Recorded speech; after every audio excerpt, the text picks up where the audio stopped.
ഭാരത കത്തോലിക്ക സഭ പ്രാർത്ഥനാപൂർവം കാത്തിരുന്ന പുണ്യമുഹൂർത്തത്തിന് പരിസമാപ്തിയായി. കേരളത്തിൽ ജനിച്ചു വളർന്ന് വിശുദ്ധ പദവിയിലേക്ക് ഉയർത്തപ്പെടുന്ന ആദ്യ വ്യക്തിയെന്ന അത്യപൂർവ അംഗീകാരത്തിന് അൽഫോൻസാമ്മ അർഹയായതിന്റെ ആനന്ദലഹരിയിലാണ് ഭാരത കത്തോലിക്ക സഭയും, പ്രത്യേകിച്ച് സീറോ മലബാർ സഭയും. ഇന്ത്യക്കാരിയായ ആദ്യ വിശുദ്ധയായി അൽഫോൻസാമ്മയെ പരിശുദ്ധ പിതാവ് ബെനഡിക്ട് 16 മാർപ്പാപ്പ പ്രഖ്യാപിച്ചത് നമുക്കേവർക്കും ആഹ്ലാദം പകരുന്നു.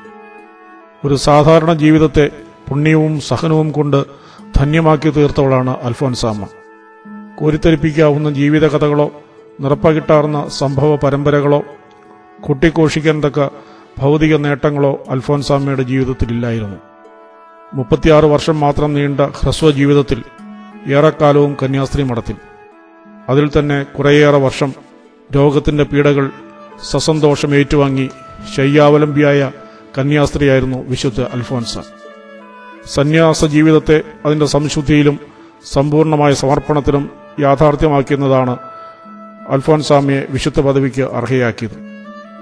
കോട്ടയത്തിന് സമീപം കുടമാളൂരിൽ 1910 ഓഗസ്റ്റ് 19 മുട്ടത്തുപാടത്ത് കുടുംബാംഗമായി ജനനം. ജനിച്ച് 3 മാസത്തിനു ശേഷം അമ്മ മരിച്ചപ്പോൾ അന്നക്കുട്ടിയെ അമ്മയുടെ സഹോദരി അന്നമ്മ മുട്ടുചിറ മുരിക്കൻ കുടുംബത്തിലേക്ക് കൊണ്ടുപോയി. പിന്നീട് സന്യാസ ജീവിതത്തിൽ പ്രവേശിക്കുന്നതുവരെ മുട്ടുചിറ മുരിക്കൻ തറവാട്ടിലായിരുന്നു അൽഫോൻസാമ്മയുടെ ജീവിതം.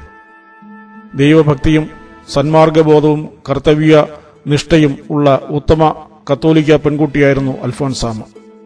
ചെറുപ്പത്തിലെ വിവാഹം കഴിപ്പിച്ച് അയക്കാനായിരുന്നു വീട്ടുകാരുടെ ആഗ്രഹമെങ്കിലും ഉമിത്തിയിൽ വരെ ചാടി കന്യാസ്ത്രീയാകുകയെന്ന ജീവിത ലക്ഷ്യത്തിൽ അവൾ ഉറച്ചുനിന്നു. അങ്ങനെ 1927 ഭരണങ്ങാനം ക്ലാരിസ്റ്റ് കോൺവെന്റിൽ സന്യാസിയാർത്ഥിയായി ചേർന്ന അന്നക്കുട്ടി 1928 ഓഗസ്റ്റ് 2 ശിരോവസ്ത്രം സ്വീകരിച്ചു. വിശുദ്ധ അൽഫോൻസ് ലിഗോരിയുടെ തിരുനാൾ ദിനമായിരുന്നതിനാൽ അൽഫോൻസ എന്ന പേര് സ്വീകരിച്ചു. 1930 മെയ് 19 സഭാവസ്ത്രം സ്വീകരിച്ചു.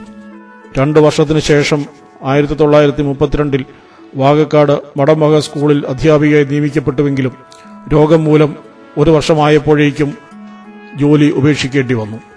ഇതിനിടെ രോഗം മൂലം സന്യാസ ജീവിതത്തിൽ നിന്ന് ഒഴിവാക്കാൻ മഠം അധികാരികൾ ശ്രമിച്ചുവെങ്കിലും ബിഷപ്പ് മാർ ജെയിംസ് കാളാശ്ശേരിയുടെ ഇടപെടൽ അൽഫോൻസാമ്മയ്ക്ക് തുണയായി. 16 വർഷം നീണ്ട കഠിനമായ രോഗങ്ങൾക്ക് ശേഷം 1946 ജൂലൈ 28 ഭരണങ്ങാനത്ത് അന്തരിച്ചു. വളരെ ചുരുക്കം ചില ആളുകൾ പങ്കെടുത്ത സംസ്കാര ചടങ്ങിൽ ചരമപ്രസംഗം നടത്തിയ ഫാദർ റോമുളൂസിന്റെ വാക്കുകൾ പ്രവചനാത്മകമായിരുന്നു. ഈ സിസ്റ്റർ ഒരു വിശുദ്ധിയായി തീരുമെന്നായിരുന്നു ഫാദർ റോമുളൂസ് അന്ന് ചരമപ്രസംഗത്തിൽ പറഞ്ഞത്. ആ വാക്കുകൾ ഇപ്പോഴിതാ യാഥാർത്ഥ്യമായിരിക്കുന്നു. 1962 ഒക്ടോബറിൽ ആരംഭിച്ച നാമകരണ നടപടികളിലൂടെ ദൈവദാസി, ധന്യ, വാഴ്ത്തപ്പെട്ടവൾ എന്നിങ്ങനെ ആധ്യാത്മിക പദവികൾ കടന്ന് അൽഫോൻസാമ്മ വിശുദ്ധിയാക്കപ്പെട്ടിരിക്കുന്നു. ദിവംഗതനായ ജോൺ പോൾ 2 മാർപ്പാപ്പായുടെ ഭാരത സന്ദർശന വേളയിൽ 1986 ഫെബ്രുവരി 8 കോട്ടയത്ത് ജനലക്ഷങ്ങൾ നിറഞ്ഞ വേദിയിൽ അൽഫോൻസാമ്മയെ വാഴ്ത്തപ്പെട്ടവളായി പ്രഖ്യാപിക്കുകയായിരുന്നു. അതിന്റെ പരിസമാപ്തിയാണ് വിശുദ്ധ പദവിയിലേക്കുള്ള ഈ സഹനപുഷ്പത്തിന്റെ ആരോഹണം.